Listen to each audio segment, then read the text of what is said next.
Chhattisgarhi video देखे बर हमार चैनल ला सब्सक्राइब करो और दबाओ बेल आइकन ला ताकि हमार वीडियो पहुँचे आप मन करा सबले पहली।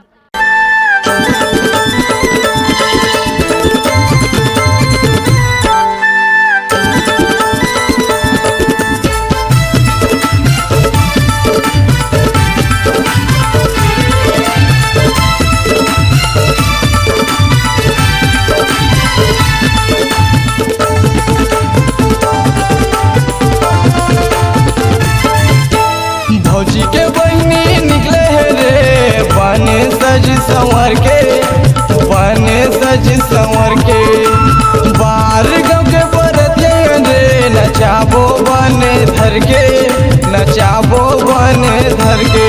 अदिति डीजे माँ डीजे माँ डीजे माँ रे, अदिति डीजे माँ, अदिति डीजे माँ डीजे माँ डीजे माँ रे, अदिति डीजे माँ।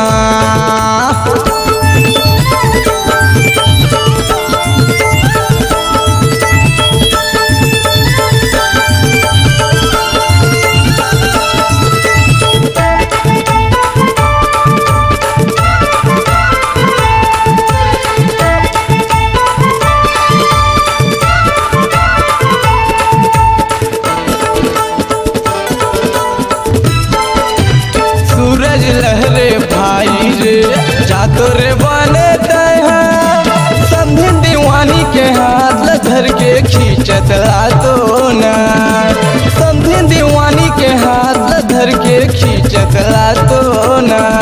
कर मजल बताबो रे हमन नचाबो रे, मजल बताबो रे हमन नचाबो रे गाँव ला खाली माँ। अदिति डीजे माँ डीजे माँ डीजे माँ रे, अदिति डीजे माँ, अदिति डीजे माँ डीजे माँ डीजे माँ रे, अदिति डीजे माँ।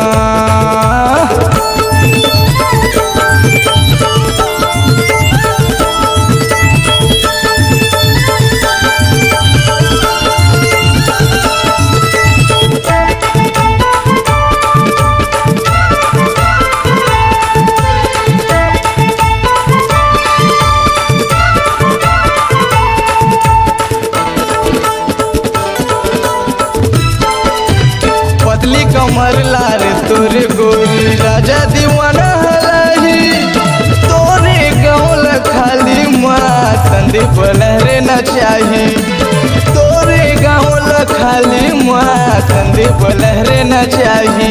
ओकर मजल बताबो रे हमन नचाबो रे, मजल बताबो रे हमन नचाबो रे गाँव खाली माँ। अदिति डीजे माँ डीजे माँ डीजे माँ रे, अदिति डीजे माँ, अदिति डीजे माँ डीजे माँ डीजे माँ रे भाई के शादी माँ।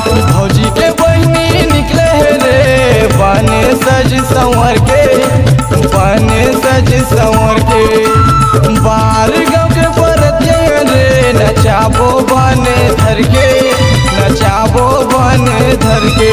अदिति डीजे माँ डीजे माँ डीजे माँ रे, अदिति डीजे माँ, अदिति डीजे माँ डीजे माँ डीजे माँ रे, अदिति डीजे माँ, अदिति डीजे माँ डीजे माँ डीजे माँ रे, अदिति डीजे माँ, अदिति डीजे माँ डीजे माँ डीजे माँ रे भाई के शादी माँ। अगर आप अपनी आवाज को एक नया आयाम देना चाहते हैं तो चले आइए मल्टी ट्रैक डिजिटल रिकॉर्डिंग के लिए संपर्क करें HK म्यूजिक कंपनी, कोटा डबरी चांपा, छत्तीसगढ़। मोबाइल नंबर है 9329238487 और 8085380339।